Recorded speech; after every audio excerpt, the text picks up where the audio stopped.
오늘은 포용의 성품 6번째 시간을 가지겠습니다. 계속해서 성품에서 말하는 포용하는 법 4번째 시간인데요.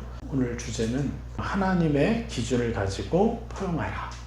구체적인 주제로는 포용은 하나님의 기준을 양보하는 타협이 아니라 다른 사람이 본받고 싶어하도록 그 기준대로 사는 삶이다. 이것이 바로 또 포용의 또 9번째 실행 방법입니다. 그렇다면 포용은 하나님의 기준을 양보하는 타협이 아니다라는 말의 뜻은 무엇입니까? 좋은 평판을 얻으려고 용납만 해주는 것은요, 세상과 타협하는 것입니다. 내가 남들로부터 좋은 평판을 얻으려고만 하는 것은요, 세상과 타협하는 것이에요. 그 사람들에게서는요, 열매가 나오지 않습니다. 안타깝게도. 그냥 평화주의자, 괜찮은 사람, 칭찬은 받을 수 있지만 그들로부터는 참 생명이 나올 수가 없어요. 안타깝게도. 그저 세상과 타협하는 것이에요. 세상의 방식으로 타협을 하면요, 그 상황, 그 순간에서는 좋을 수는 있어요. 그러나 결국 다 같이 망하는 길로 나아가게 되어 있습니다. 수십 년이 지나도 그 사람이 하나님을 알 수가 없습니다. 소위 합리적인 것으로 타협한다고 여겨지지만 결국 하나님의 말씀에 순종하지 못하게 될 수 있음을 우리는 분명히 분별해야 합니다. 자, 우리 사울왕이 어떻게 타협하기 시작했는지 한번 알아봅시다. 자, 사무엘상 15장 말씀 보겠습니다. 2절, 3절 같이 보겠습니다. 만군의 여호와께서 이같이 말씀하시기를 아말렉이 이스라엘에게 행할 일, 곧 애굽에서 나올 때에 길에서 대적한 일로 내가 그들을 벌하노니 지금 가서 아말렉을 쳐서 그들의 모든 소유를 남기지 말고 진멸하되 남녀와 소아와 젖먹는 아이와 우양과 낙타와 나귀를 죽이라 하셨나이다 하니. 아멘. 두려운 얘기를 하죠. 하나님의 형상에 대한 오해의 여지가 있어서 먼저 이 말씀을 먼저 좀 풀어드리도록 하겠습니다. 왜 여호와께서 아말렉을 치라고 하죠? 이스라엘이 애굽에서 나올 때 이스라엘 백성을 대적한 일로 그들을 벌하겠다 이렇게 말씀하세요. 참 두려운 말씀이죠. 그런데 하나님은요, 이유 없이 벌하시는 분이 아닙니다. 그리고 우리에게 뭐라고 얘기하십니까? 나에게 원수진 자를 몇 번 용서하라고요? 490번 이상을 용서하라고 하시고, 또 490번을 용서한 우리와 그분의 차이는 1조 배 이상 차이 난다고 분명히 성경은 말하고 있습니다. 우리로 하늘 차원의 삶을 살라고 말씀하신 거니까요. 그런데 하나님은 왜 이들과 셈을 해야 되겠다고 하는 겁니까? 왜 이들을 벌해야 되겠다고 하시는 겁니까? 그만큼 하나님에게는요, 계획이 있으신 거예요. 아무리 이스라엘 백성을 대적했을지라도 하나님은 그들을 향한 무한한 사랑이 있으신 거예요. 그것을 바탕으로 우리가 이 구약을 봐야지, 안 그러면 그냥 너무 잔인하고 두려운 하나님밖에 남을 수밖에 없는 거죠. 이 아말렉이 이스라엘을 치고 대적하던 그 전에 하나님 무엇을 하셨을까요? 아말렉에게 이스라엘을 치지 않도록, 대적하지 않도록 많은 사람을 보내셨을 거예요. 많은 천사들을 보내셨을 거예요. 기회를 주신 거죠. 이스라엘 백성을 대적하지 않도록 많은 인도하심을 주셨을 텐데 대적한 거죠. 한마디로 순종하지 못했던 거죠. 또한 하나님에게는 이 땅의 생애뿐만이 아니라 본 무대인 천국에서의 생애를 주관하신 분이시라는 거예요. 하나님. 그래서 그러한 하나님이심을 유념하고 우리는 성경의 사건들을 해석해야 돼요. 그것이 없이는요, 그냥 사람을, 대홍수를 통해서 사람을 멸절하시고 하는 그런 것들, 전쟁을 통해서 수많은 사람이 죽도록 하는 그 수많은 무수한 일들, 그것을 해석할 길이 없어요. 그렇게 세상이 흘러가는데도 하나님은 어떻게 사랑의 하나님이시고 어떻게 인자의 하나님이시고 그럴 수 있습니까? 우리가 충분히 그 하나님의 형상을 이해하고, 하나님은 이 땅에서의 생애뿐만 아니라 이 땅에서의 생애를 지나쳐서 하늘에서의 삶에 대해서도 주관하고 계신 분이시기 때문에 이 땅에서 그분이 역사하는 모든 것에는 그만큼 찬란한 하나님의 의도하심이 있다는 것을 여러분 신뢰하셔야 돼요. 실제 이 땅에서 살면 고작 120년도 안 되는 인생 아닙니까? 이 짧은 인생 가운데. 그런데 저 하늘의 찬란함을 보면 저 하늘에는 어둠이 없잖아요. 이 땅의 지배자는 누구예요? 사단이고 어둠의 형상들인데 저 하늘에는 그 어둠이 없잖아요. 그러니까 하나님은 사람들을 더 존귀하게 대우해 주실 수밖에 없는 것이죠. 그래서 이러한 부분들을 명확히 아시고 이 말씀을 보셔야 됩니다. 자, 3절 보겠습니다. 3절은 뭐라고요? 지금 가서 아말렉을 쳐서 어떻게 얘기해요? 그들의 모든 소유를 남기지 말고 진멸하되 남녀와 소아와 젖먹는 아이와 우양과 낙타와 나귀를 죽이라 하셨나이다. 왜 하나님은 그토록 자신이 독생자 예수를 보내시면서까지 사랑했던 그 영혼들의 그 어린아이까지, 젖먹이 아이까지 죽이라고 하십니까? 여러분, 이 부분을 여러분 오해하시면 안 돼요. 왜 잔인하게 모두를 진멸하라고 하셨는가? 그것은 이스라엘을 남기기 위해서 그래요.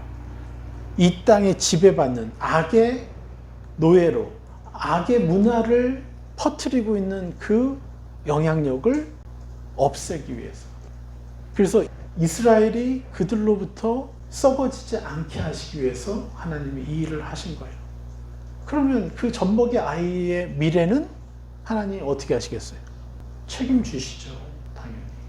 우리가 안타까워하는 것 이상, 1조 배 이상으로 그 영혼들을 하나님은 귀하게 여기시는 거죠.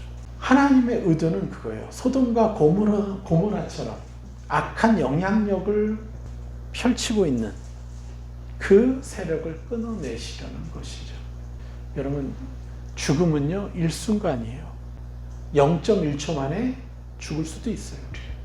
만약에 핵폭탄이 여기 한가운데 떨어졌으면요, 우리는요, 그냥 고통도 못 느껴. 그냥 했는데 죽었어.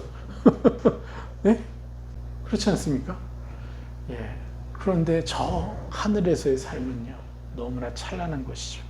하나님의 의도는요, 악한 영향력이 힘을 얻어서 세상을 더럽히는 것을 막으려는 거예요. 특별히 누구를 보호하는 거예요? 이스라엘이 사단의 문화를 받아들이지 못하도록 막으시는 거죠. 참, 여러분, 지금 이거는 전쟁의 상황을 얘기하고 있죠. 모든 전쟁은 무엇이 있습니까? 전리품이 보상이에요. 맞습니까? 직업군인이어서 매달 돈이 나오는 게 아니에요. 그래서 전쟁하면 그들의 것을 약탈하는 거예요. 최고의 전리품은 누구겠어요? 사람이죠. 노예죠. 그 노예화 시킬 수 있는 전리품을 죽이라는 거예요, 지금. 왜 그러겠어요?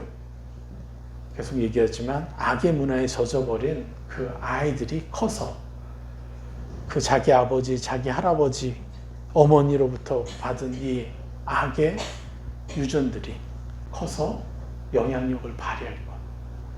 그것을 염두에 두셔서 젖먹는 아이까지 죽이라고 명령하신 거죠.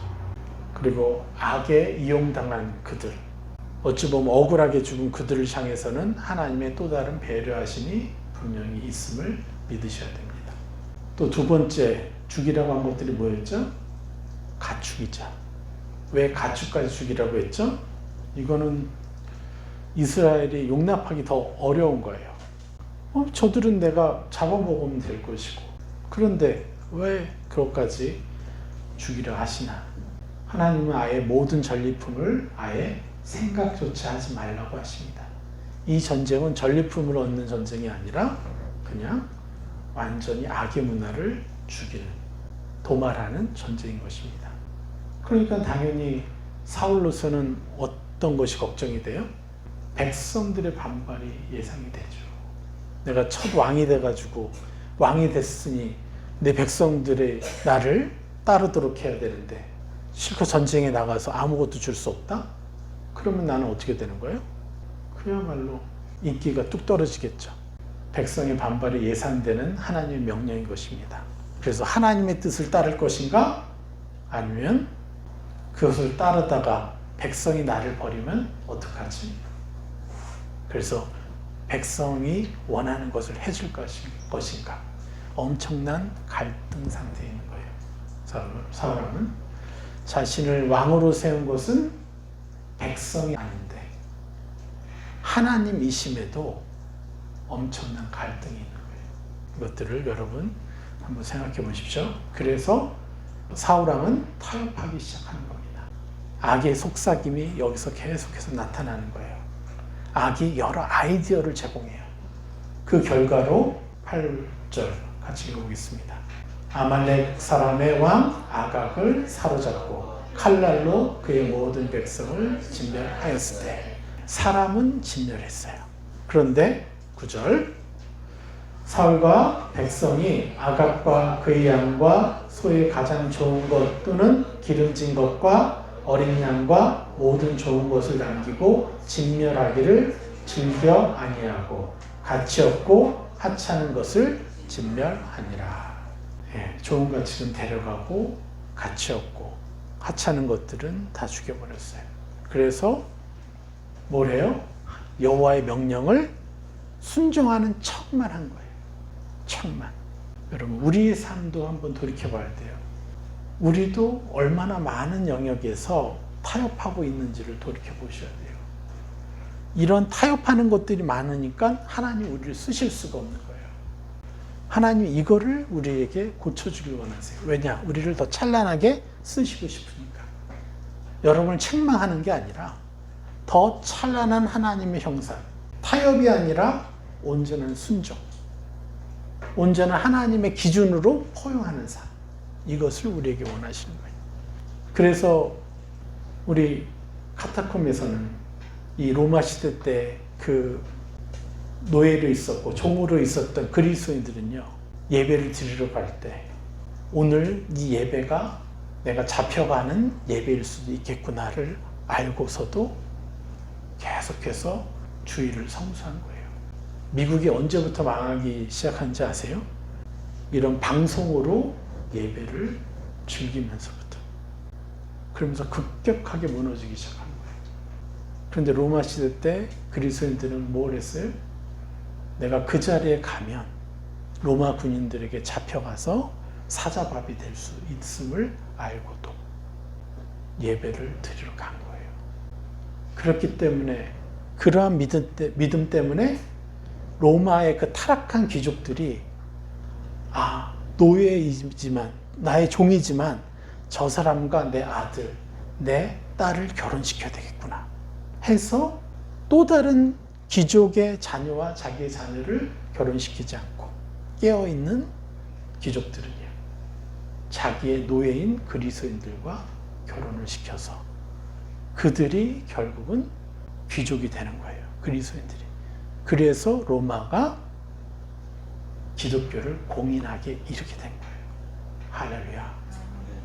여러분 우리는 이 상황, 저 상황을 쫓을 것이냐 아니면 하나님의 뜻을 따를 것이냐, 이 부분에 대해서는요 타협하시면 안 되는 거예요. 자신의 이러한 적당한 타협, 이 타협을 뭐라고 변명해요? 한번 봅시다. 15절. 사울이 이르되 그것은 무리가 아말렉 사람에게서 끌어온 것인데 백성이 당신의 하나님 여호와께 제사하려 하여 양들과 소들 중에서 가장 좋은 것을 남기며 그 외의 것은 우리가 진멸하였나이다 하는지라. 명령은 자신에게 내렸는데 백성 탓을 하고 있어요. 지금. 아말렉 사람에게서 무리가 끌어온 것인데 반포하지 않았다는 것이죠. 다 죽이라는 거. 여호와께 뭘 하러 왔다고요? 제사하려 하여. 참 그럴듯하죠. 여호와께 제사하려 하여. 그래서 하나님의 말씀을 어떨 땐 코에 붙였다가 어떨 땐 귀에 붙였다가 계속 뒤바꾸는 거예요. 그런 사람에게서 어떻게 하나님이 역사하시겠어요? 저도 선교지에서 무수한 어려움들이 있었고 두려움들이 있었죠. 그래서 잡혀갈 위기들이 여러 번 있었는데 토요일 날 갑자기 모임에 경찰들이 들이닥쳤다는 거예요. 그래서 우리 형제자매들 잡아가고 집안에 있는 성경책들 다 가지고 가고, 그래서 그게 이제 알려졌어요. 그래서 어떻게 할 거냐, 내일 그곳에서 모여야 되는데, 그래서 가면 또 잡힐 수 있는 거예요. 그런데 저는 이들에게 하나님의 기준을 세워줘야 됐어요. 기준이 뭐예요? 주일 성수예요. 어떠한 때에도 어떠한 상황에서도 우리는 주일을 지킨다. 그래서 다 그 장소에서 예배 드리겠다고 제가 얘기했어요. 그랬더니 너무 감사한 게 몇 명 빼고 다 왔어요. 잡힐 줄 알면서도. 그런데 놀랍게도 좀 경찰들이 게으르더라고요. 자기가 한번 친 데는 안 오더라고요. 그래서 그런 상황들 몇 번을요 그렇게 넘어갔어요. 그래서 어떤 어려운 상황에서도 우리 현지자들은요 예배를 지켜냈어요. 제가 이곳에 나왔어도 그들은 예배를 지키는 것이에요. 그 기준이에요. 잡히는 것도 잡히지 않는 것도, 또 잡혀서의 또 다른 영광도 하나님의 주권이죠. 그러나 사울은 여호와께 제사하려 하여 이 말로 모든 것을 무마시키려고 해요. 그런데 실제 이유는 뭐였어요? 24절 한번 볼까요? 사울이 사무엘에게 이르되 내가 범죄하였나이다. 내가 여호와의 명령과 당신의 말씀을 어긴 것은 내가 백성을 두려워하여 그들의 말을 청종하였음이니라. 이렇게 얘기합니다. 실제적인 이유예요. 백성을 두려워하여. 왜 백성을 두려워한다는 거예요? 내 권력의 기반이니까. 그들이 인정해줘야 내가 왕으로서 계속 있을 수 있으니까. 자기를 버릴까봐, 자기 인기가 떨어질까봐. 그래서 결국은 이런 일이 나중에는 어떻게 돼요? 다윗이 전공을 세울 때 사울이 죽인 자는 천천히요, 다윗이 죽인 자는 만만이라. 이 말에 엄청난 시험이 들어버리죠. 그 시작이 여기서예요. 그래서 하나님은 사울을 사실 배려한 거예요. 사울이 백성의 말, 그것에 좌지우지 되지 않는 왕이 될 수 있도록 하나님이 기회를 주신 거예요. 내가 백성을 인도해야 되지만 백성의 말이 아니라 하나님의 말씀을 듣겠다라는 그 결단을 할 수 있는 기회를 주신 거예요, 사실. 그런데 그는 여호와가 아니라 백성을 선택합니다. 백성이 아니라 실제로는 백성의 평판을, 백성으로부터 듣는 평판을 선택한 거예요. 정말 그가 백성을 사랑하는 자였다라면 여호와의 말씀을 들었겠죠. 그렇지 않습니까? 여호와의 지혜와 여호와의 뜻으로 백성을 다스리는 것이 백성을 섬기는 거죠. 백성을 사랑하는 것이죠. 그런데 백성이 원하는 것을 쫓아요. 물론 이것은 더 깊이 얘기할 것이 있죠. 대부분의 것은요, 백성이 원하는 것을 해줘야 돼요. 그러나 백성이 원하는 것을 전부 다 해주면 안 되는 거예요. 하나님의 뜻 안에서 백성이 원하는 건 다 해줘야죠. 거의 99%는 그렇게 해줘야 될 거예요. 그런데 0.1% 내지 1% 정도의 것은요, 여호와께서 백성의 뜻이 아니라 이렇게 해라, 나의 뜻대로. 그런 것이 있습니다. 그 부분에 대해서 명확히 하라는 거죠. 자, 인기를 추구하려고 하면요, 실제로는 그 사람들을 제대로 도울 수 없게 됩니다. 인기 추구가 아니라 인기를 잃어버리면 어떡하나 라는 염려를 하는 것이 아니라 그들에게 무엇이 도움이 될까요? 어떻게 사랑해 주어야 되나요? 라고 하나님께 집중해야 하는 것입니다. 이것이 온전한 지도자가 되는 길이에요. 사람에게 속지 마십시오. 우리가 사람을 배려해주고 사랑해줘야 돼요. 그들이 부탁하고 원하는 것들을 대부분은 우리가 들어줘야 돼요, 사실. 그게 맞아요. 하나님 형상 안에서. 그러나 어쩌다 탁 걸리는 게 있어요. 하나님 뜻이 아닌 경우. 그것은요, 우리는 타협해서는 안 되는 것이에요. 근데 너무 많은 사람들이요, 타협해야 하면 안 되지 하면서 타협을 안 하는 것들 중에요, 하나님의 형상을 어긋난 게 있어요. 하나님은 타협하기를 원하시는데 타협하지 않는 거예요. 그거는 자기 상처 때문에 그런 거예요. 이것도 여러분 잘 이해하셔야 됩니다. 자, 우리가 해야 하는 최고의 사랑은 무엇입니까? 바로 하나님의 자녀됨의 기준을 세워주는 것이에요. 하나님의 자녀답게 자녀의 기준대로 살도록 도와주는 것입니다. 그들 스스로 할 수 없기 때문에 자주 만나서 함께 짊어져주고 중보해주는 것이에요. 여러분은요, 누굽니까? 왕같은 제사장입니다. 맞습니까? 이 세상에 하나님이 여러분을 선택하셔서 보내주신 거예요. 그럼 여러분들은요, 평범한 자가 아니라 왕같은 제사장으로 이 땅에 보내심을 받은 사람들이에요. 우린 지도자로 살아야 돼요. 왕으로 살아야 되는 거예요. 그래서 우리는 하나님의 자녀됨의 기준을 세상에 그리고 가정에 내가 만난 모든 사람들한테 기준을 세워주는 것입니다. 하나님의 자녀답게 자녀의 기준대로 살도록 도와주는 것이에요. 저는 이번 주에 너무 기뻤어요. 저희 집에서 밤 10시 반 정도 됐는데 어서 시끄러운 소리가 들려. 어떤 사람이 고래고래 그냥 소리를 지르는 거예요. 그래서 집안 싸움을 하나 뭐 하나 몰랐어요. 근데 제 딸이 오면서 어떤 이상한 아저씨가 있어가지고 횡단보도 건널 때 피해서 이렇게 왔다고. 물론 이제 기도해 줬죠. 그래서 걱정하는 거예요. 우리 재윤이 어떡하지? 재윤이도 잘 와야 될 텐데 그러는 거예요. 근데 좀 있다가 바로 또 그 소리가 멈춰진 거예요. 그리고 나서 재윤이가 들어왔어요. 재윤이한테 물어봤더니 재윤이가 하는 말이 나도 버스에서 내려서 횡단보도 건너려고 하는데 그 아저씨가 횡단보도 앞에서 소리 지르고 있어가지고 기도해 줬다는 거예요. 축복 기도를 해줬다는 거예요. 저 아저씨를 위해서. 그리고 그 아저씨를 피해서 돌아가지 않고 그 아저씨 옆으로 바싹 붙여서 갔다는 거예요. 그래서 왜 위험하게 그랬어? 그랬더니 하는 말이 아니 그럴 때 안아주면 되지. 나를 공격하려고 하면 안아주면 되지. 너무 감탄했습니다.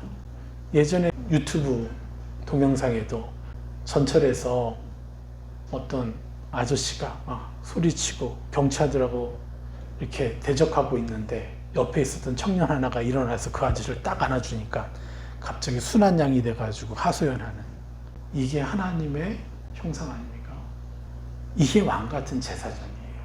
한 사람의 그러한 기준을 세울 때 우리도 그렇게 나라고 입을 때 어느 날 그렇게 할 수 있는 것이죠. 저 소리 지르는 저 남자분은 얼마나 한이 깊을까를 생각해야죠. 저분이 받은 상처가 얼마나 크기에 저렇게까지 할까? 저렇게까지 정신이 왔다 갔다 하면서 저렇게 할까?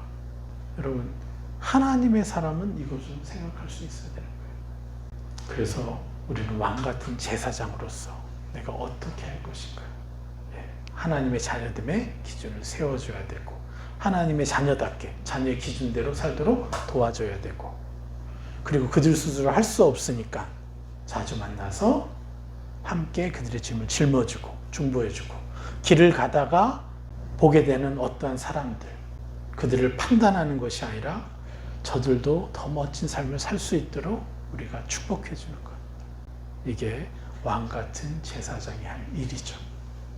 할렐루야. 맞습니까? 그래서 저는요, 우리 성도들이 정말 일반 그리스도인들은 일당만은 하시는 것 같아요.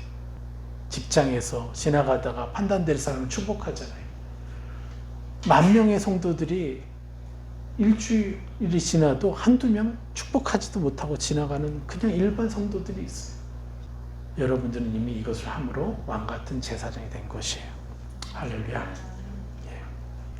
그래서 우리는 타협이 아니라 하나님의 기준을 세워줘야 되는 것입니다.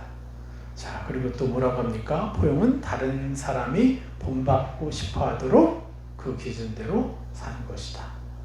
아까 지하철에 있었던 그 형제처럼 그가 기준을 세워줬어요. 얼마나 기쁘고 감사한지. 그러니까 또 다른 제2의 그 기준을 세우는 또 재윤이가 나타나고 또 우리 모두가 나타나는 것이죠. 얼마나 감사합니까? 자, 우리 고린도전서 11장 1절 같이 읽겠습니다. 내가 그리스도를 본받는 자가 된 것 같이 너희는 나를 본받는 자가 되라. 여러분, 모든 그리스도인들의 의무요. 참 그리스도인이라는 증거를 무엇이라고 말하고 있습니까? 나는 과연 그리스도를 본받는 자가 되려는 것을 최고의 목적으로 여기며 살고 있습니까? 이것이 삶의 목적이 되어야 돼요. 우리의 살아가는 삶, 이 땅에서 주어진 최고의 성취요, 최고의 비전이 뭐냐? 그리스도를 본받는 자가 되는 것입니다. 이것이 우리의 삶의 목적이어야 되는 것입니다. 여러분, 예수님을 사랑하십니까? 예수님을 최고로 사랑하고 싶으세요? 그렇다면요, 그 방법이 뭐예요? 여러분, 예수님의 관심이 무엇인지, 그 예수님의 관심이 나의 관심이 되어야 되고, 예수님이 생각하시는 것이 내가 생각하는 것이어야 되고, 예수님이 느끼는 그 감정들이 내가 느끼는 감정이 될 때, 나는 예수님을 진정으로 사랑하는 것입니다. 예수님이 가진 그 의지를 나도 가질 때, 가지려고 하는 것, 가질 때보다도 가지려고 하는 것, 예수님의 관심을 가지려고 하고, 예수님의 생각을 가지려고 하고, 예수님의 감정과 의지를 가지려고 하는 것, 그 노력하는 마음이 바로 예수님을 최고로 사랑하는 것입니다. 나날이 이것들을 더 소유해서 살아가려는 목적, 여러분이 살아가는 최고의 목적으로 삼는 것이 예수님을 최고로 사랑하는 방법인 것입니다. 베드로후서 1장 4절부터 읽겠습니다. 이로써 그 보배롭고 지극히 큰 약속을 우리에게 주사 이 약속으로 말미암아 너희가 정욕 때문에 세상에서 썩어질 것을 피하여 신의 성품에 참여하는 자가 되게 하려 하셨느니라. 이런 것들이 너희에게 있어 흡족한즉 너희로 우리 주 예수 그리스도를 알기에 게으르지 않고 열매 없는 자가 되지 않게 하려니와. 이런 것이 없는 자는 맹인이라 멀리 보지 못하고 그의 옛죄가 깨끗하게 된 것을 잊었느니라. 아멘. 자, 4절에서 뭐라 그래요? 정욕 때문이라고 그랬어요. 정욕 때문에 세상에서 썩어질 것을 피하라 그랬어요. 거기서부터 벗어나라는 거예요. 결국 썩어질 인생을 살다가 하늘 차원의 찬란함에 비해 너무도 초라한 상태로 영혼의 시간을 보내게 될 것이라는 거예요. 이런 사람들은.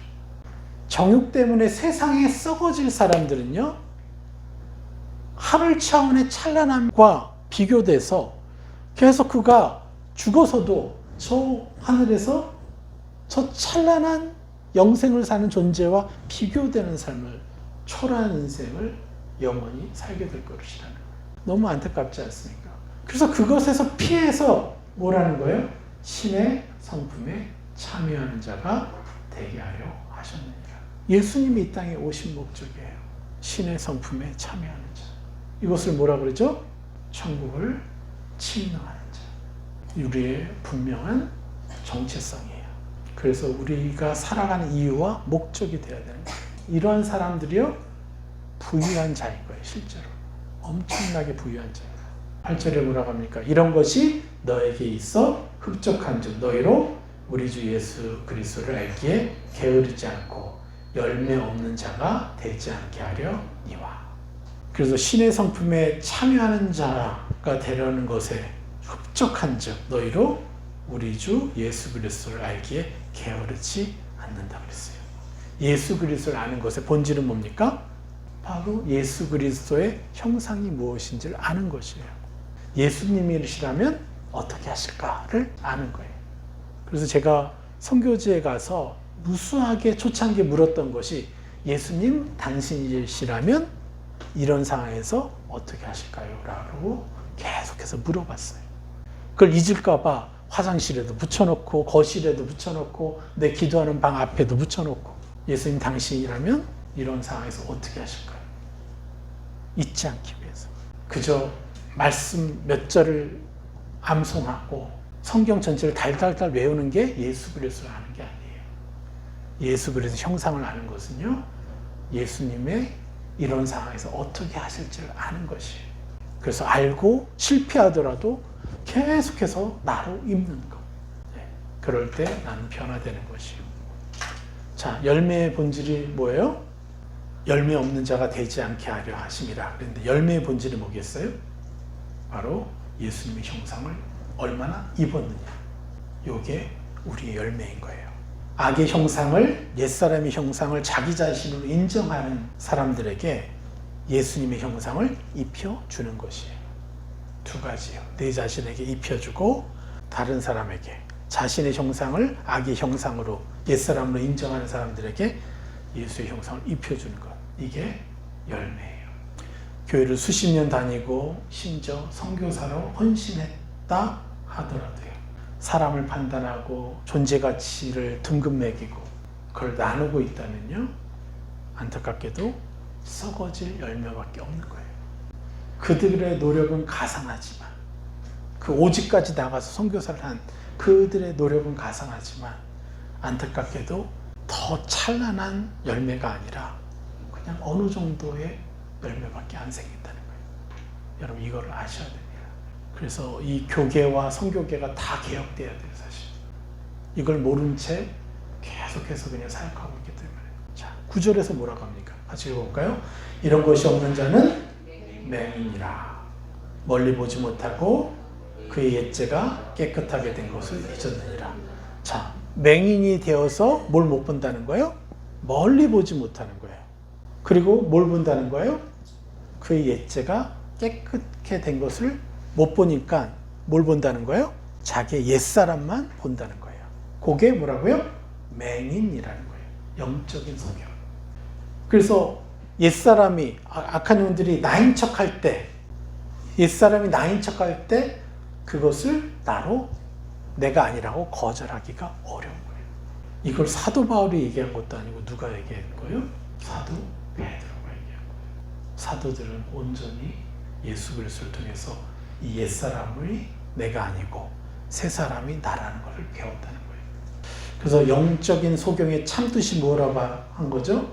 멀리 보지 못한다. 이게 근시안이라는 거예요. 그래서 악이 말하고 인지시켜주는 것만 볼 수 있고 들을 수 있는 거예요. 그 결과 그 사람의 삶은 악의 노예처럼 사는 거예요. 지금 내가 느낀 것, 내가 지금 보는 것대로 반응하는 거예요.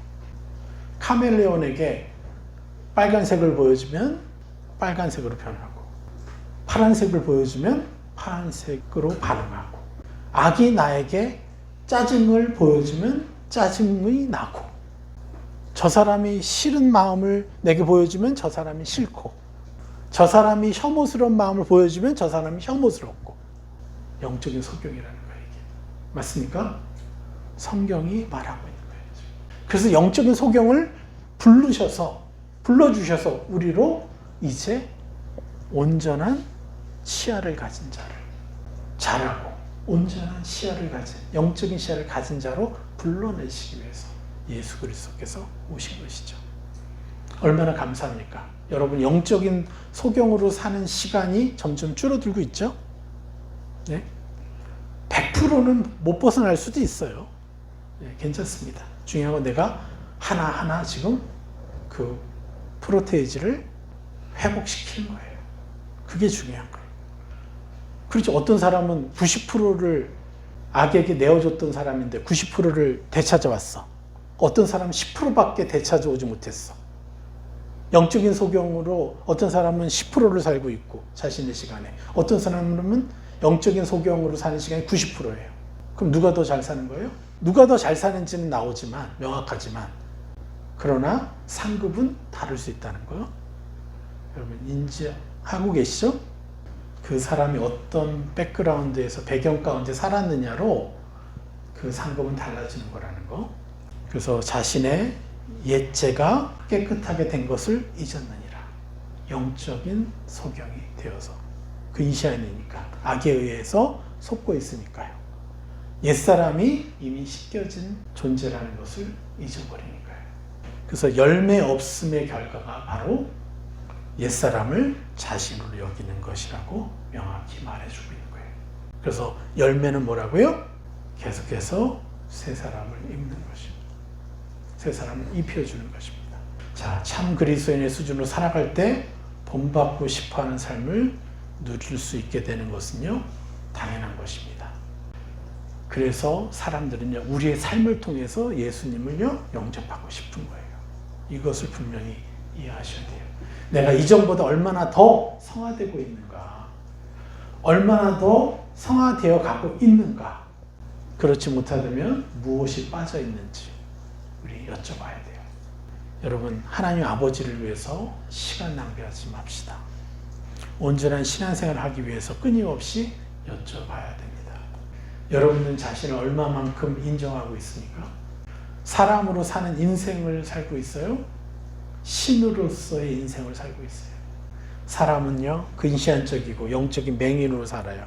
신은 성령님의 눈으로 보는 자예요. 하나님의 형상과 진리의 눈으로 보는 자예요. 수많은 그리스도인들이 있지만 신으로서 사는 그리스도인들은요, 제가 뭐 1%도 안 되는 것 같아요. 전체 그리스도인들. 그러한 1% 내의 사람으로 하나님 여러분을 불러주신 거예요. 그렇다고 해서 그렇게 못 사는 사람들에게 그리스도인들 바라보면서 우리가 그들보다 우위에 있다라고 여기지 마십시오. 그냥 하나님의 부르심이에요. 그래서 여러분 계속해서 이 포용의 성품을 누리시기를 축복합니다. 포용할수록 완전한 은혜를 누리게 돼 있고 하늘 차원의 생각, 하늘 차원의 감정을 가질 수 있게 되는 것이. 할렐루야. 자, 우리 선포해 봅시다. 천국을 침노해 봅시다. 같이 읽겠습니다. 예수 그리스도의 위대하신 희생과 사랑과 권능의 이름으로 축복합니다. 저와 가족과 공동체와 모든 그리스도인들로 하여금 하나님의 기준을 양보하는 타협은 포용이 아님을 명확히 알고 민감하게 경계하게 하시니 감사합니다. 좋은 평판을 얻으려고 용납만 해주는 타협은 다같이 망하는 길임을 잊지 않게 하시니 감사합니다. 자신을 왕같은 제사장으로 세우시고 완전한 축복을 주실 분은 내 환경과 사람들이 아니라 하나님의 주권에 있음을 한순간도 잊지 않게 하시니 감사합니다. 그래서 환경과 상황과 사람을 두려워하지 않고 아버지만을 의지하며 담대하게 선택하게 하시니 감사합니다. 신의 성품에 참여한 자로 사는 것을, 예수 그리스도를 본받는 자가 되려는 것을 인생 최고의 목적으로 여기며 살아가게 하시니 감사합니다. 이것이 예수님을 최고로 사랑하는 비결임을 누리고 전파하게 하시니 감사합니다. 예수님의 형상을 입는 것이 하나님께 드릴 최고의 열매임을 잊지 않고 열심을 내게 하시니 감사합니다. 악의 형상을, 옛사람의 형상을 자기 자신으로 인정하는 사람들에게 예수님의 형상을 입혀주는 것에 최선을 다하게 하시니 감사합니다. 자신의 옛죄가 깨끗하게 된 것을 잊고 지내는 시간이 영적인 소경의 시간임을 깊이 알고 해방되게 하시니 감사합니다. 다른 사람이 본받고 싶어하는 예수 그리스도의 형상과 그 기준대로 사는 삶을 참여하게 하시니 감사합니다. 축하드립니다. 우리 더 열심을 내어 찬란한 하나님의 형상이 온 인류에게 퍼질 수 있도록 그런 도구가 되기를 여러분 축복합니다.